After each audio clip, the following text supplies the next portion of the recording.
max. I was shocked that it was even half that. So a socialist leader is cutting back, sort of.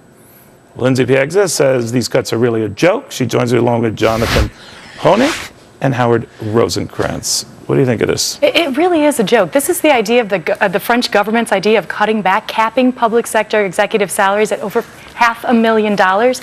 And remember, the only way they're able to pay these salaries is by taxing the private sector, and they're taxing them to death. If you include income taxes, wealth taxes, social taxes, the average wage is taxed at over 70%. Is that right?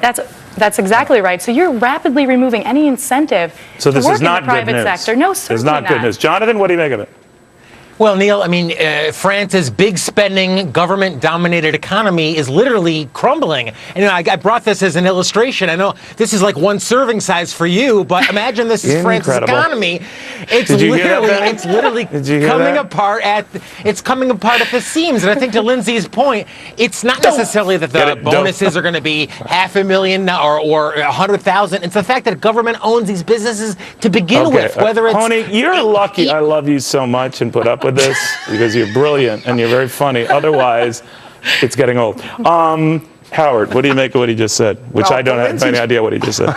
Well, to Lindsay's point, it is a positive that they are taking a step in the right direction. The reality is, if they have to small step. If they have to tax the private world, well, then they're going to be able to tax the private. Well, that's more than a lot of these protesting unions were doing in Wisconsin, right? Here's a socialist leader of a country, Lindsay, is saying, I'm going to try to rein this pay in. And everything in France is really nationalized and state-run. So when you do that, you're removing... So you see the good in it. Lindsay sees the bad in it. I do I'm an optimist. It's half. Yeah. I'm going to be the eternal pessimist here because that's what's wrong with your generation. I don't think it's an honest attempt to actually rein in that government spending. Well, it's a start. It's over $500,000 that we're talking about. Yeah. Well, anything else would not be politically acceptable to the people. I mean, given that the majority of the country is state-run, you wouldn't be... I mean, look at the riots and everything else that ensues in Greece. You have to move in.